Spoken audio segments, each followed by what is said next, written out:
আপনার লজ্জা করে না? আবার রেলমন্ত্রিত্ব গ্রহণ করেছেন। আর কত হাজার মানুষের দেহাবশেষের উপর দাঁড়িয়ে, মৃতদেহের উপর দাঁড়িয়ে আপনি রেলমন্ত্রিত্বটা চালিয়ে যাবেন? করমণ্ডল এক্সপ্রেসের দুর্ঘটনার সময় লজ্জা হয়নি? হাজার হাজার মৃতদেহ। আপনার রেল মন্ত্রক আর কত মৃতদেহ দেখতে চায়?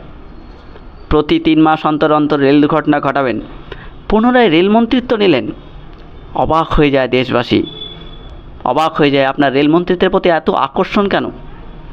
এর আগে গাইশালের দুর্ঘটনা যা ঘটেছিল, নীতিশ কুমার, যাকে পাল্টিবাজ বলেন, সে আপনার থেকে অন্তত কয়েকশো গুণ মানবিক। তার কারণ 6 ঘন্টার মধ্যে তিনি পদত্যাগ করেছিলেন।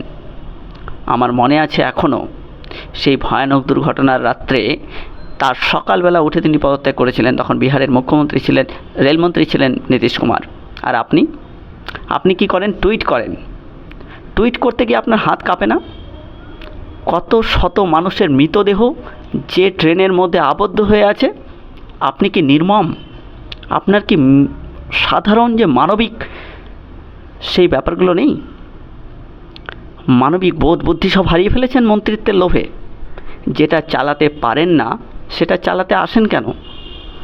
আপনার দ্বারা রেল সামলানো সম্ভব নয়, সেটা প্রমাণিত হয়েছিল করমণ্ডল এক্সপ্রেসের ভয়ানক শতাব্দীর শ্রেষ্ঠতম দুর্ঘটনা, নিকৃষ্টতম দুর্ঘটনা ঘটার পর।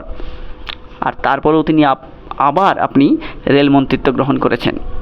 অথচ রেল মন্ত্রকের কোনো রকমের কোনো পরিবর্তন হয়নি। দিনের পর দিন যে রেল মন্ত্রককে আপনি চালিয়ে চলেছেন, সেই রেল মন্ত্রকের উপর আপনার কোনো নিয়ন্ত্রণ নেই। এই রকম রেলমন্ত্রী ভারতবর্ষ কখনো স্বপ্নেও কল্পনা করতে পারে না। আপনি নাকি বুলেট ট্রেন চালাবেন? আপনি ভাবতে পারেন আপনি যখন বুলেট ট্রেন চালাবেন তখন দেশটার কী অবস্থা হবে? কত লক্ষ মানুষ মারা যাবে এই রকম দুর্ঘটনা ঘটলে। তার দায় আপনি নেবেন নাকি টুইট করবেন বসে বসে? টুইট করতে আপনার আঙুল কাঁপেনি? খুব সহজে টুইট করা যায়, তাই না? শুনুন, এই কুম্ভীরাস্ত্র ফেলে কিছু লাভ নেই। আপনি অনেক কুম্ভীরাস্ত্র ফেলেছিলেন। আপনার শিক্ষাগত যোগ্যতা যাই থাক, আপনার পার্টির যে এজেন্টরা রয়েছে তারা ইউটিউবে আপনার শিক্ষাগত যোগ্যতা যত লাফালাফি করুক, সেই শিক্ষাগত যোগ্যতা আপনি আপনার পকেটে রাখুন। যে শিক্ষা মানুষের জীবনকে উন্নত করতে পারে না, সেই শিক্ষা আপনি পকেটে রাখুন আর ড্রেনের জলে ভাসিয়ে দিন, তাতে কিচ্ছু যায় আসে না।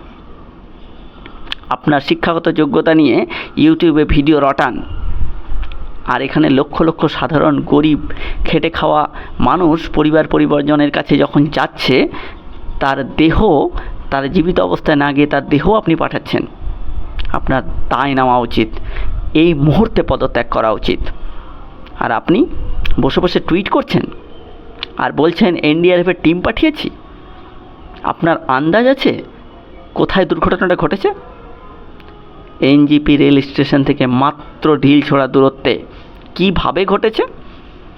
সবচেয়ে কাক কেঁপে ওঠে, ভয় লাগে এটা ভেবে যে কীভাবে দুর্ঘটনাটা ঘটেছে।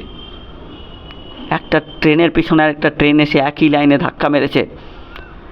আপনার সিগন্যালিং সিস্টেমের কত বড় রকমের গলদ থাকলে এই ধরনের দুর্ঘটনা ঘটতে পারে আপনার আন্দাজ আছে? আপনি ট্রেন মন্ত্রী হয়েছেন। রেল মন্ত্রকের দায়িত্ব সামলানোর আগে যে চওড়া কাঁধটা দরকার হয়, আপনার সেটা নেই অশ্বিনী বৈষ্ণব স্যার। আপনি ফেইলিওর। শত শত হাজার হাজার মানুষের মৃত্যু ঘটেছে আপনার রেলমন্ত্রিত্বের কালে। এই দায় আপনাকে গ্রহণ করতে হবে। ক্ষমা করবেন এই ভিডিও করার জন্য, কিন্তু এটাই সত্যি।